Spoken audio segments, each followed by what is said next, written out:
చినగంచపల్లి గ్రామంలో మొన్న జరిగినటువంటి అకాల వర్షాలకు నష్టపోయినటువంటి ప్రతి ఇంటికి 10,000 రూపాయల సహకారాన్ని ఈరోజు ప్రభుత్వం తరఫున అందించడం జరుగుతున్నది.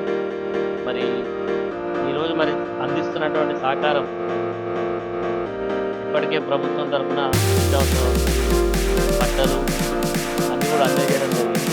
ఈరోజు 10,000 రూపాయలు కొంత ఆర్థిక విషయం ఇవ్వడం కూడా హాస్టల్ సాయంగా.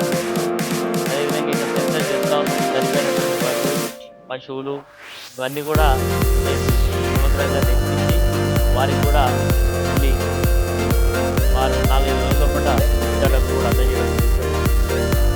కాబట్టి ప్రజలందరికీ కూడా ప్రభుత్వం అండగా ఉంటుంది. ఇలాంటి విపత్కరమైన సమయంలో ఆ బాధ్యతగా ఈరోజు మేము ఉన్నామని చెప్పి కూడా ఈరోజు అనేక స్వచ్ఛంద సంస్థలు కూడా వారికి తోచినటువంటి సహాయ సహకారాలు అందించడానికి హైదరాబాద్ కానీ వరంగల్ కానీ అనేక పట్టణాల నుంచి వచ్చి సహకారాన్ని అందిస్తా ఉన్నాం. వచ్చిన వాళ్ళందరూ కూడా అభినందనలు తెలియజేస్తా ఉన్నాం.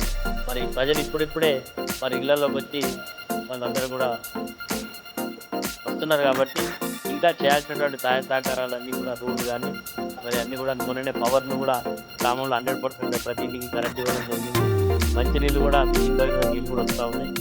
కొద్దిగా రోడ్లు వాటర్ ఉండడం వల్ల రోడ్లు ఏమి కాబట్టి నీళ్ళు తగ్గగానే రోడ్లను కూడా కొన్ని సీసీ రోడ్లు కూడా అవసరం ఉన్నాయి. అవి కూడా వేయడం జరుగుతుంది.